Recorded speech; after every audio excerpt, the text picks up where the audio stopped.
Thanks, Norm, for bringing the stuff.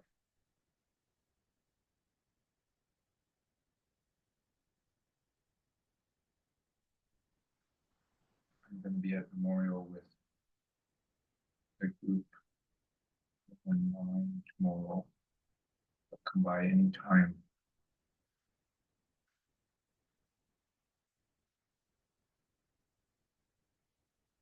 They're there till 12 or 1 o'clock.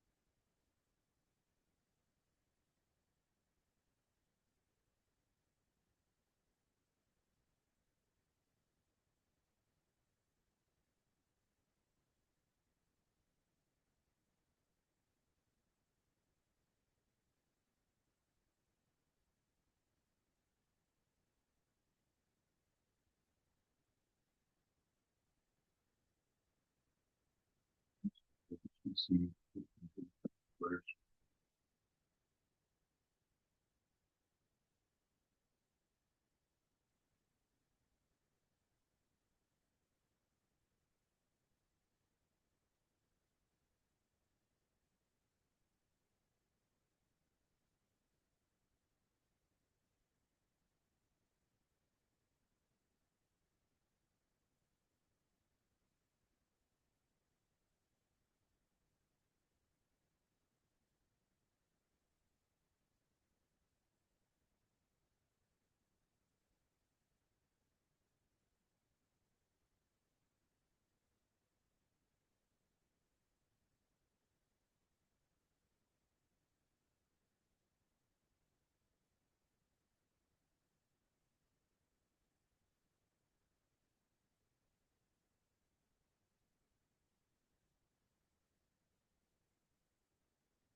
your lunch ready for 11:45. You're free at 11:30. That suit.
And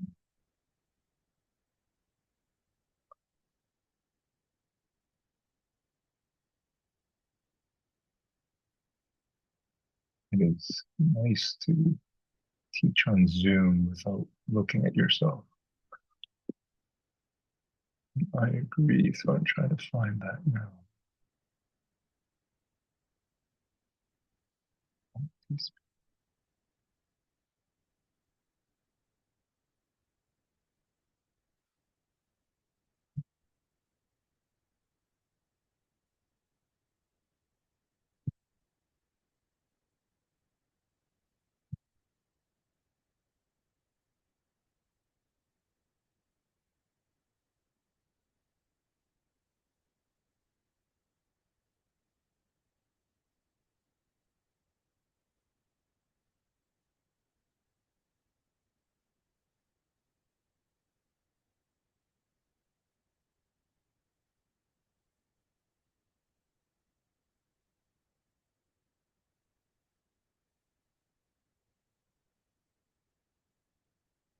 Great, Yuki.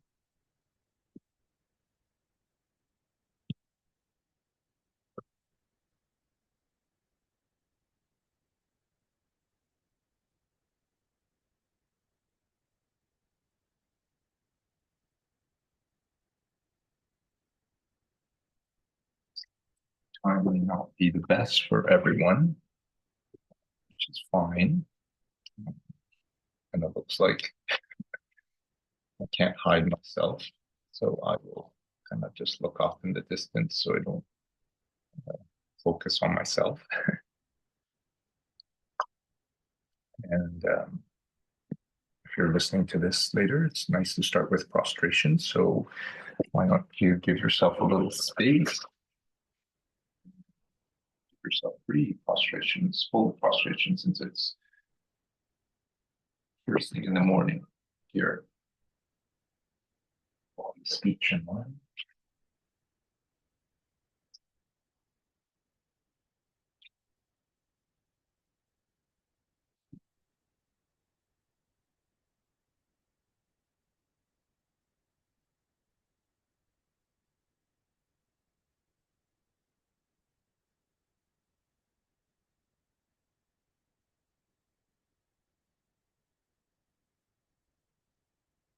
Fire attire, ready for fire after this.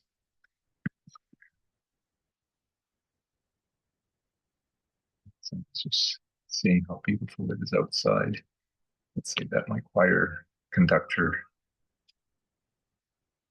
may not be super thrilled because she knows when it's really nice, people want to be outside. So she was actually hoping a little bit for the rain, a little mist. But I am excited to share this. I worked on it this week and thought about it this morning too. And what I had wanted to start with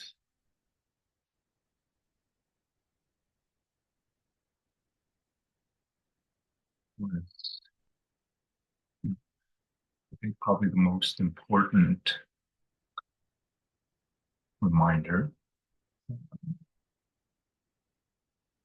to ask, what is your definition of emptiness? From the classes you have listened to, um, what would you say the definition is? Or the book definition, it would be that things are not self-existent. That things are not self-existent. That as you're looking at me, maybe better to look at an object, a pen, any object, even the computer in front of you, that you realize that it isn't, the definition of it is not coming, exuding from itself. That there isn't like a light bulb inside a lamp exuding what it is. And so, yeah, this is definitely, hopefully, one of the points that you will remember these classes. But I think what is more important is how can you apply that?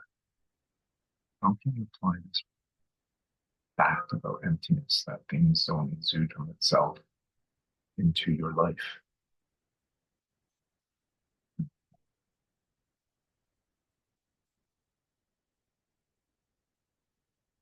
Because, you know, some will say, you hear this, will just say, oh, yeah, it's just that saying, eye of the beholder. Beauty is in the eye of the beholder. See is in the mind of that person. And it is true. Yeah. I think a lot of us accept that saying. A lot of us have heard about it.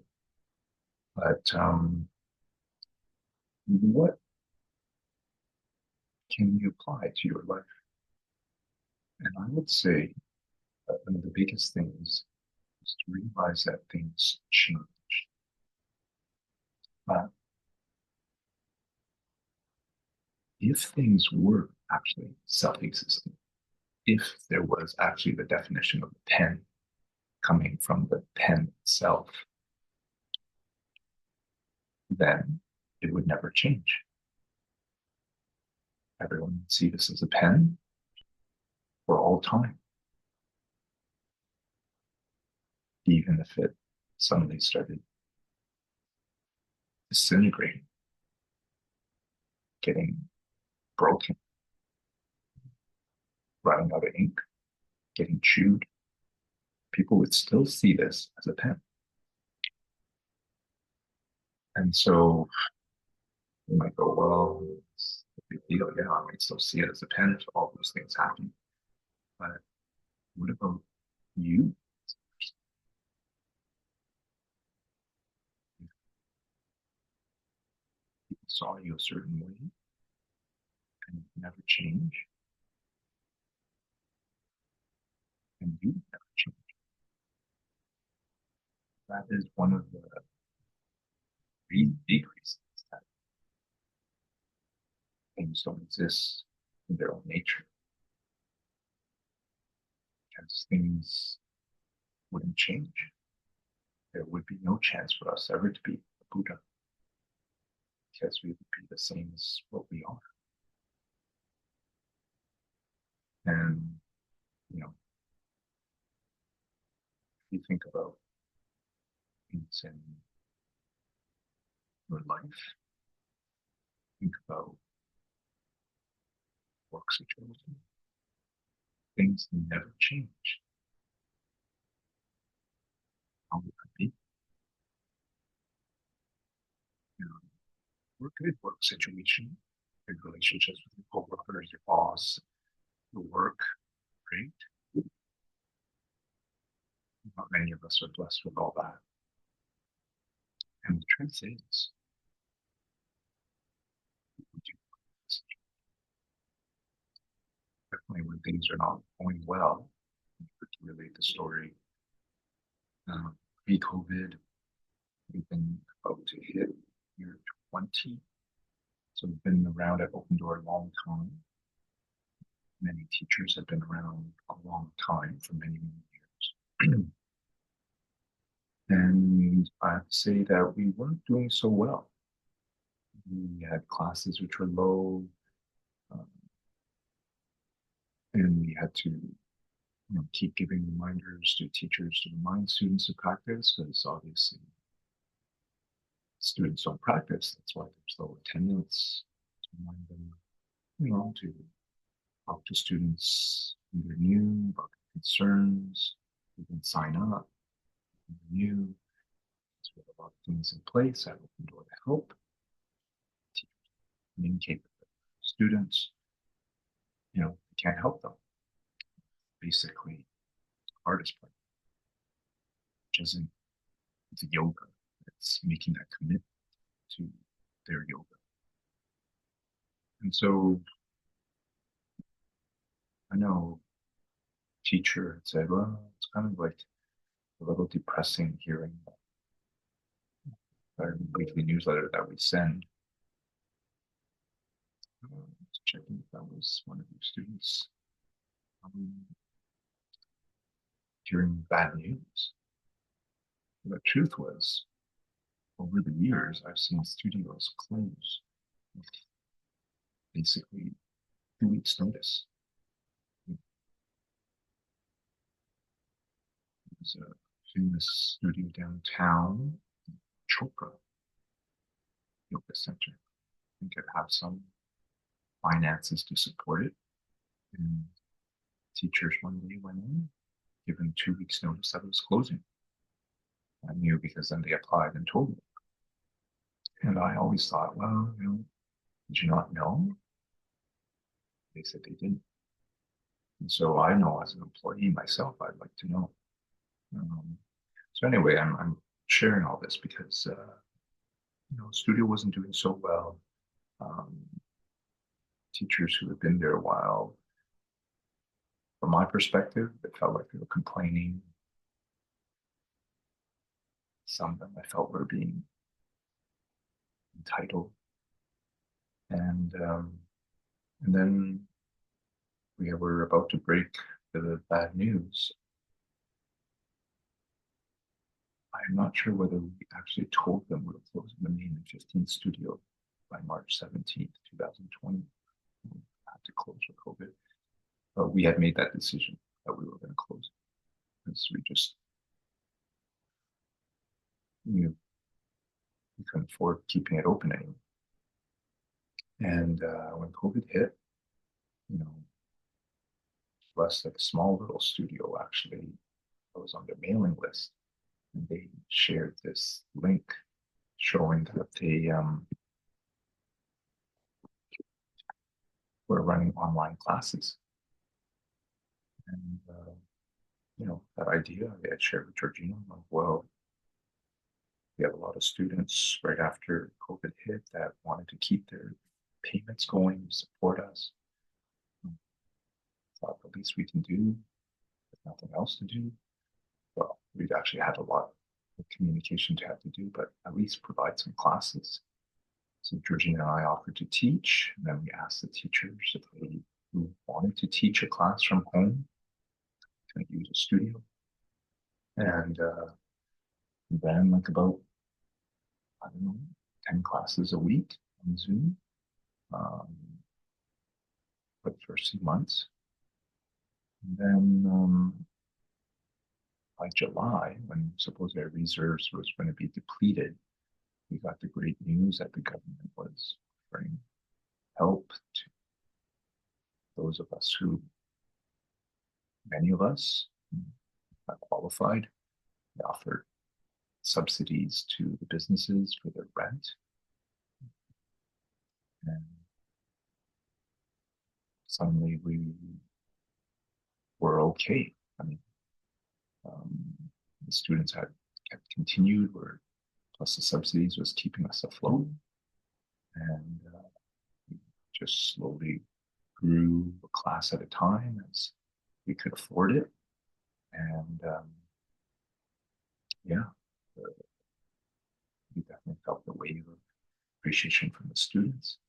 What I was sharing the story was to share how the teachers, some ones who were probably grumpiest, most upset at what supposedly Georgina and I was not doing, were some really supportive, giving us help, setting the Zoom classes, working like a team, which is what I've always wanted at work, to feel like we're working together. And so, yeah, it was definitely one of the many benefits. I felt a really good COVID experience, but Open Door was definitely one of them where the teachers, suddenly I felt a change in attitude. And it seems like it's still carrying to this day. So yeah, knowing things are not self-existent, that things can change. And I'm sharing this because, maybe as you're listening to this, you might go, well, I'm not sure I want to be a Buddha, reach enlightenment. Well, you don't need to. I think just that thought that you can make change in your life is something that you can apply right away. It makes sense to me. Because definitely one of the benefits is knowing that any good thing that you experience, all things that you enjoy, they are karma done in the past. And so that if you are wanting to have more of that, Buddhism will say, plant the seeds for it.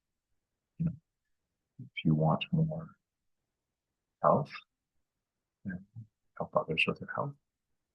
If you want more love in your relationships with others, help others with the same. If you're wanting to have a relationship, close relationship, then help someone else have one of those. And so, I think in some ways we also believe that people come to yoga, they're doing it for the result. At the end of most classes, they usually physically feel better, mentally feel better, emotionally feel better. And even if they don't, they feel that they're contributing to their health. It's an activity that will help their health down the line, which to me is a lot of what we're doing. Is, health-wise, if we're avoiding certain foods, eating certain foods, habits, we're doing that because we're wanting the results in the future. So that's definitely a benefit of emptiness. Another one that I had wanted to share, because I knew one of you was sick last week, and I had been actually since the first class or the week before the first class. Coming back from Greece, I had this flu that just kind of really bogged me down. And then even after that ended, then it became a cold. Basically just went away this past week. But with this emptiness teaching, this applies that anything bad that you may feel that's happening to you, physically, mentally, your thoughts, emotionally, you can see it as burning off bad karma. That these are not just, I didn't get sick just because I caught something on my trip or the plane on the way back. Yeah, that can be the reason. Though my wife did not. Though when I was super sick, she was a bit scared she might catch it. She never did. But if you believe in emptiness, you'll realize that what you're experiencing again was from past karma. So, I remind myself, and I'd heard it many times from my teachers that, before something, there's a purifying phase. So I kind of figured as I was really flu-like in that first week that it might be because of teaching this first class. And so anything bad that's happening to you right now, consider that you're burning off the bad karma. Yeah. It's wonderful when I hear my son have things happen. And then his friends celebrated turning routine by going to the casino and seeming to now joy in that hobby. And, will report back to me. Loses, he's still smiling, saying it's burned off some bad karma. Um, so I think what is the last point? Yeah, that I think it was the point I just mentioned about you can create your own future, knowing that you are experiencing a movie right now. You're seeing, hearing, feeling is an experience from the past. Know your actions right now. Listening to this, doing your homework, doing the readings, thinking of helping others. You're all going to plant seeds that will help you in your future. And again, it might not, your goal right now might not be Buddha, but it definitely wasn't mine in class 5 of my first series. But I'm sure there are things that you're wanting to create, manifest in your life. Buddhism will say, this is the way to do it. Plant seeds. So I am going to continue with a little question. I'm going to ask you to grab a piece of paper, pen. I'm not going to give you much time, but just to let you scribble down something. I realized I forgot was to start with opening prayers. So that was a preview, just to show you the mandala again. Cross, to have your ring finger straight and to cross your pinky, middle and forefinger. Have your thumb touch your ring finger. That the ring finger is representing the Great Mountain. And these 4 points, 4 continents. So we do that opening prayer. Great Mountain.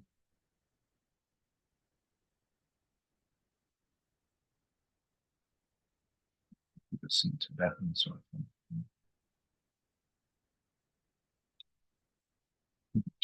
Just check opening passage. I'm embarrassed to say here it's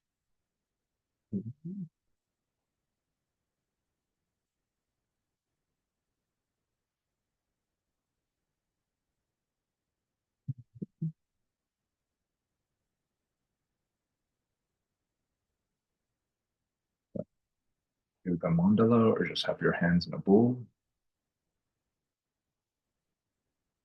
Here's the great earth, filled with the smell of incense, covered with a bed of flowers. In my mind, I make it a paradise and offer to you. By this deed, may I reach enlightenment for the sake of every living being. Idam Guru Ratnam Malokam Yarataya. And then 3 times, I go for refuge to the Buddha, Dharma, the Sangha, until I achieve enlightenment. The goodness of what I do in giving the rest, I reach enlightenment for the sake of every living being. I take refuge to the Buddha, the Dharma, the Sangha, by the goodness of what I do in giving the rest, I reach enlightenment for the sake of every living being. Take refuge to the Buddha, Dharma, and Sangha, until I reach enlightenment. The goodness of what I do in giving the rest, I reach enlightenment for the sake of every living being. That in Tibetan next week. So let's do that alternate nostril breath I've been guiding the last few weeks to help you before we do this next exercise. So again, with your right hand, fold your first 2 fingers, thumb and ring finger, closing either nostril. Start by exhaling through your left. Inhaling through your left. Closing your left, exhaling slowly through your right. Inhaling through your right nostril, closing your right, exhaling slowly through your left. It's one round. You're just going to continue. Breath long and smooth. If your nose is clogged, this tends to help clear it. After the second round, it's still a bit, one of them, both is really clogged. Definitely use a Kleenex. Just place your palms on the knees and then just visualize the breath going through one nostril at a time. Because there's also an energetic benefit to just visualizing the breath through one nostril at a time. Otherwise, continue.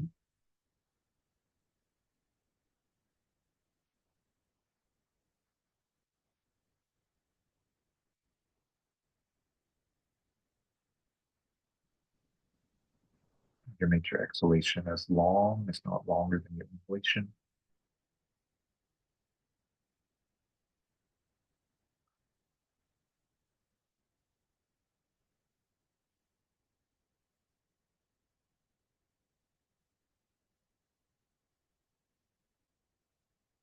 Your head tends to drop down, turn a little to the right. Try to keep the head centered. And if your right arm gets a little tired, just use your left hand to support the right elbow.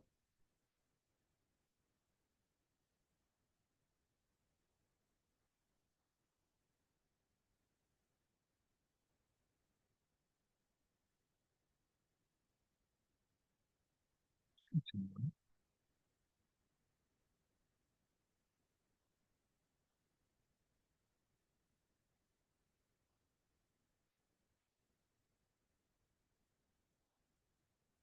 That's in yoga. Breath is life, and by affecting your breath, you're affecting the quality of your life. So lengthening the breath and quieting the mind, calming the emotions.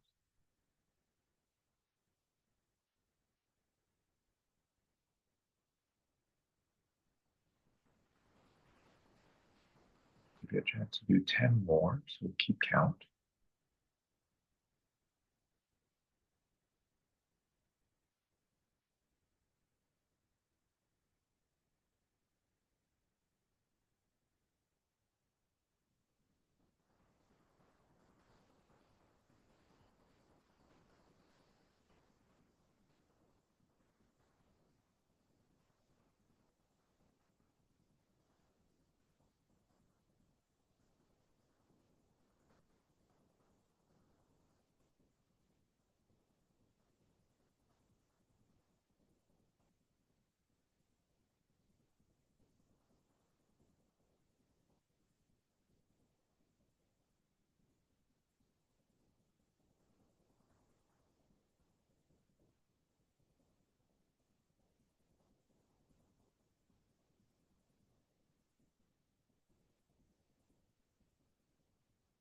Let's smooth and steady.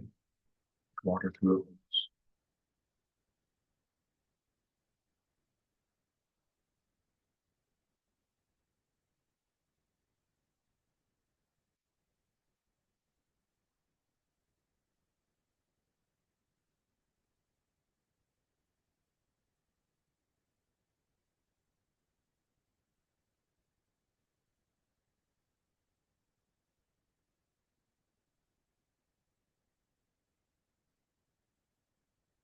Let's count just doing 5 more rounds.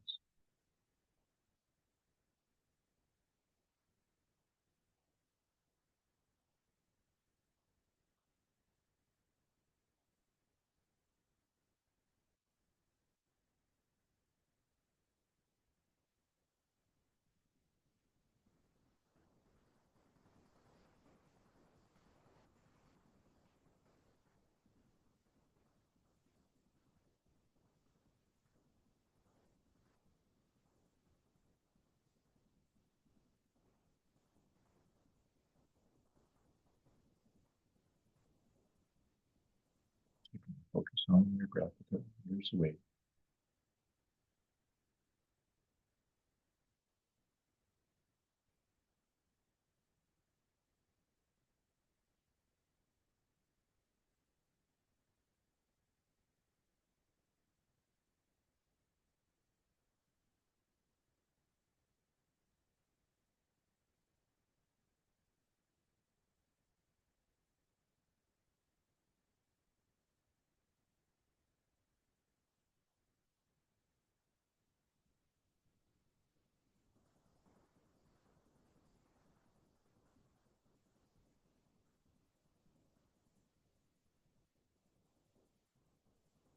No rush. Finish palms on the knees. Just enjoying a few breaths through both nostrils.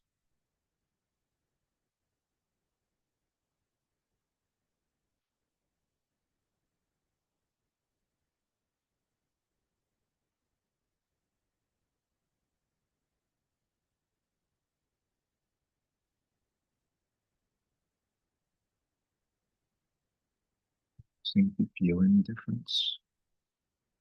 Find a little quieter. Every emotions you're feeling a little less intense.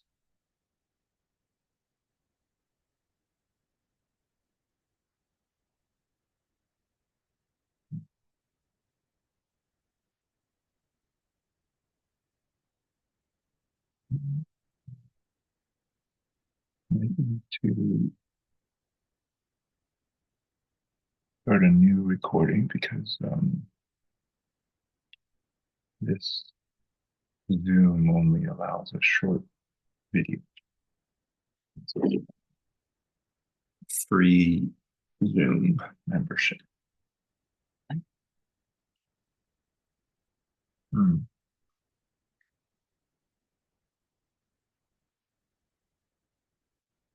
But if you have a piece of paper and a pen, I'm going to ask you just to write down whatever comes to mind. It's only going to give you 2 minutes to write down whatever comes to mind for this question. Okay, so if you were financially free,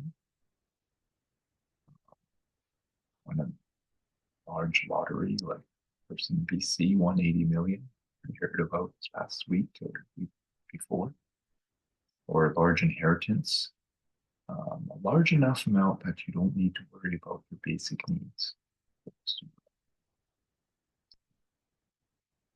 That you also have, on top of that, enough funds to do what you would want to do. Okay, so the money isn't a concern. So if you were to receive that amount, don't worry about the amount, what would you do? Or what would you stop doing? What would you do or what would you stop doing?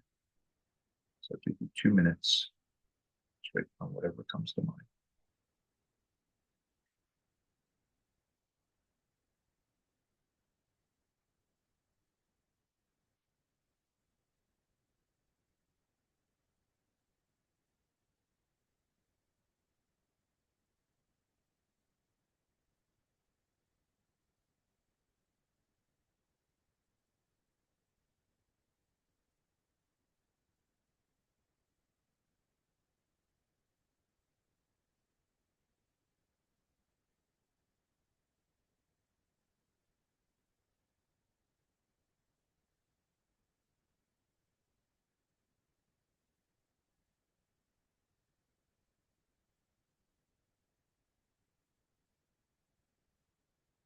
If you're finished or nothing comes to mind, just be with that thought for another minute.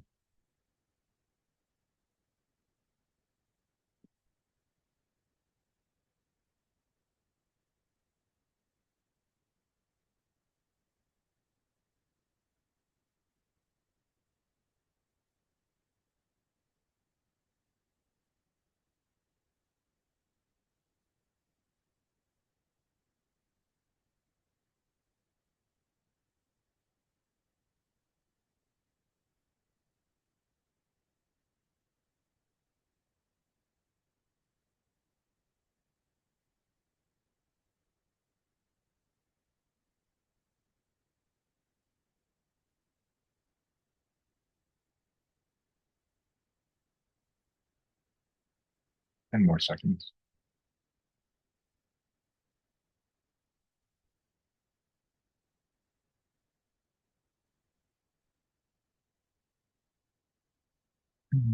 Put your pen down and come into a simple, comfortable sitting position, lying down. I'm going to lead you into just a short little meditation, guided meditation. So yeah, you can lie down if you like, or sit up. I'm gonna stop this video now so I can do a new recording. And then that recording start with that meditation. So look for the other link.